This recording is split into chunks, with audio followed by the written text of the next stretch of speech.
This week in lab, we're going to be working on chemical reactions, which is exciting because we're finally mixing things and seeing what happens. And so the questions that we're going to work on this week in lab, we'll be looking at observations that tell us a chemical reaction has occurred. And then we'll also look at, are some metals more reactive than others? And you probably have a good guess what the answer to that is already. As far as our equipment this week, the equipment is pretty straightforward, a bunch of test tubes. However, there's a long list of chemicals, and so you'll want to make sure that you carefully read all of the labels. Next page over, safety notes. You're going to rinse your skin immediately if you contact acid or base, and in particular the HCl and the NaOH, so that's hydrochloric acid and sodium hydroxide are the two strong acid and strong base we're going to use, so be careful with those. All of the waste can go down the drain except for tubes 7 through 9. Those are the ones that are in a box down here at the bottom. Those need to go into a special metal waste container. As you read through here, for each test tube, observe immediately, and then after 5 minutes, and I might add after 10 minutes and after 15 minutes. So you can keep an eye on those, keep coming back to them to see what has happened, okay? You'll see your instructor do a couple of demonstrations at the beginning of lab, and then you'll continue with some of your own work in various test tubes, okay? This one, test tube 3, has a strong base and a strong acid. So I'm just going to say caution, those will burn your skin quickly, so you need to be very careful of those. Also, your test tube's going to get warm, so watch out for that.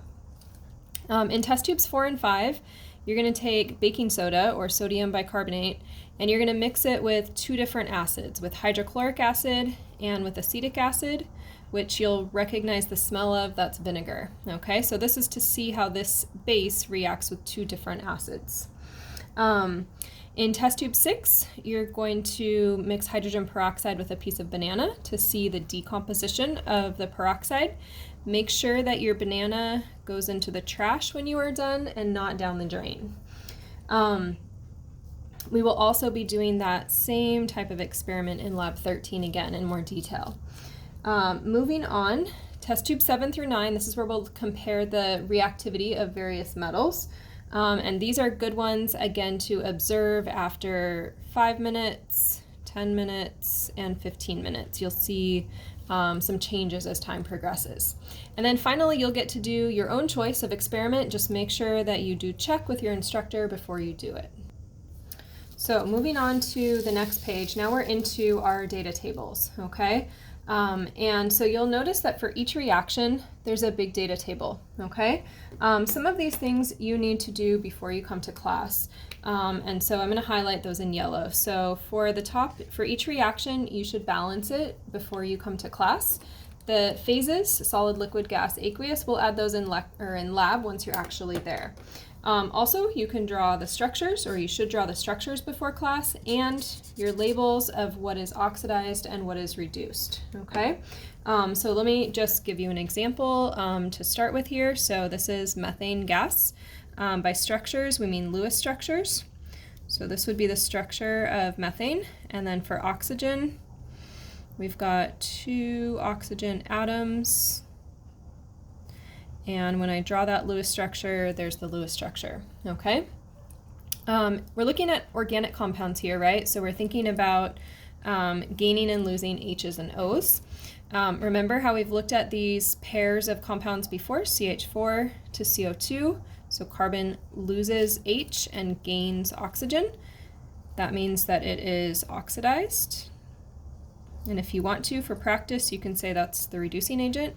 And then here, this oxygen ends up gaining hydrogens, so we can say that it is reduced, or we could say that it is the oxidizing agent, okay? You also need to add structures here, and then we don't need to label oxidized or reduced on the products ever, because that's not a way that we describe products, okay? Something else I want to draw your attention to connect things here. So we've talked about how some reactions give off energy. And we've also talked about how we need some activation energy sometimes, so that's what this little pink would represent here. So we're going to, in this experiment, be adding some heat to this reaction. So we'll have a Bunsen burner that's going to give us some heat, and that will be my activation energy.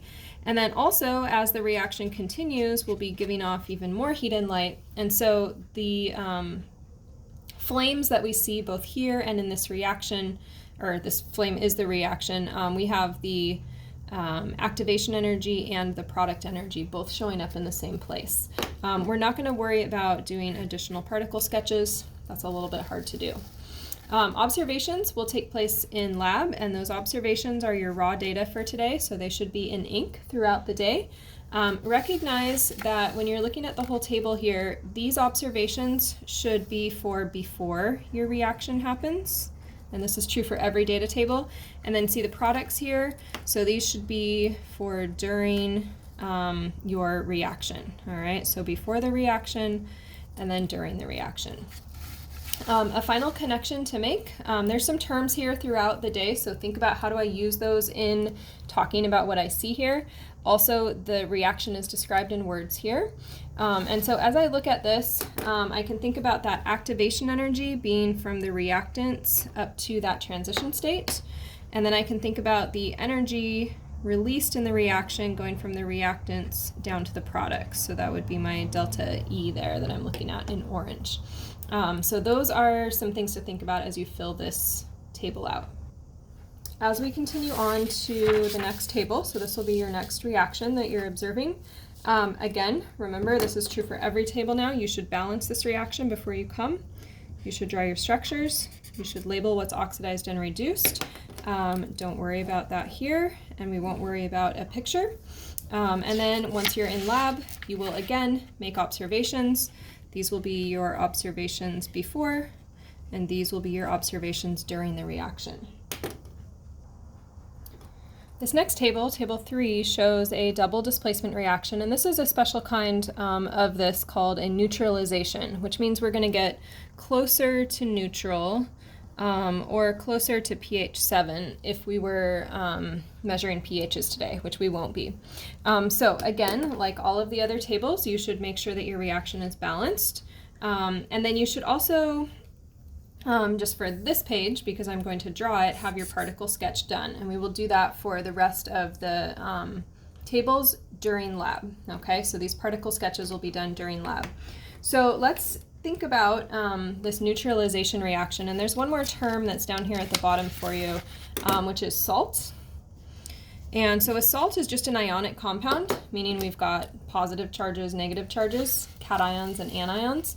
We will typically call NaCl salt, but any compound that's ionic that has a positive and negative ion in it is going to be considered a salt in terms of chemistry words. So this is, again, before, and then this is going to be after the reaction. So if I can think about what's happening here, what you're going to see when you get to lab is that the HCl is aqueous, it's dissolved in water. And then also the NaOH is aqueous, dissolved in water. Water, we say, is a pure substance. Water doesn't break up into large quantities of ions. And then salt, NaCl, we know dissolves in water, so it will also be aqueous. And then, of course, I have my energy given off here in this reaction. So here's what this sketch might look like, okay? First, I want to draw the HCl here. So in my solution, this HCl is going to break apart into ions, H plus and Cl minus, or that H plus slightly more accurately could be described as H3O plus, hydronium, but we'll just write H plus, okay? So I have those, and then I'm going to add some little spots in here. These little spots, I'm going to say, are additional water, and that's because it's aqueous, right? So there's lots of water molecules in there as well. And then in the other test tube, you'll have this sodium hydroxide. If I have that in a second test tube, I think you'll actually just put a squirt of each in. But this will likewise, because it's an ionic compound, break up into ions. So strong acids break into ions, and then ionic compounds, strong bases, break into ions. And again, we'll have a bunch of water molecules throughout that test tube.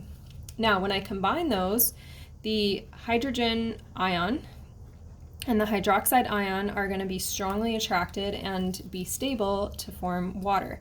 So over here in my after, I'm going to have a new water molecule show up, and then I will have these free or aqueous sodium and chloride ions still just floating around, along with more water molecules because they were there initially. And because heat is given off, then I could also add some little arrows to say, hey, heat is coming out of this test tube. All right, you will actually observe this then in lab before and then during that reaction. As we continue, table 4, before you come to class, make sure you've balanced it. Table 5, before you come to class, make sure that reaction is balanced. Table 6, make sure that's balanced. Table 7, make sure that's balanced. And now we have some oxidation and reduction happening again. Notice that here now we have metals going on. And so in addition to labeling oxidized and reduced, you should also write the charges on the metals. So what is the charge on this? Copper, silver, copper, and silver. All right. And again, nothing to put in that box, but write those charges. So for example, copper here is by itself, so you should have that 0 charge or oxidation number listed there. Okay. And that will continue for table 8. Balance it before class, oxidize, reduce, and also include those charges. And then your last one to do before class, table 9, make sure you balance it, oxidized, reduced, and have those charges. All right, so if you do that, you will come into class ready to go. Later in the experiment then, there's a typo here in table 10. This should be test tube 7, 8, and 9. So we'll be looking at those and analyzing those a bit. At the end of the day, we'll talk about what observations suggest that a chemical reaction has happened. And you're all going to see the same types of observations. So when you write this up, you'll want to include color change can be evidence, bubbles can be evidence, precipitation, or that would be forming a solid in a chemistry lab, and then also energy change. So if we get hot or we get cold, those will be some things we'll look for. And you'll want to support with evidence, including specific test tubes. So color change, the solution went from colorless to blue when copper reacted with silver nitrate. So you'll give a specific test tube and specific words to describe that. And then the final page, you'll have a couple other things to do here. We'll compare the activity of the metals. And finally, maybe the funnest part, you get to make your own experiment. So you'll come up with your reaction, write about it, draw it, and have some observations. So that wraps up lab 6. It should be fun. I will see you in lab.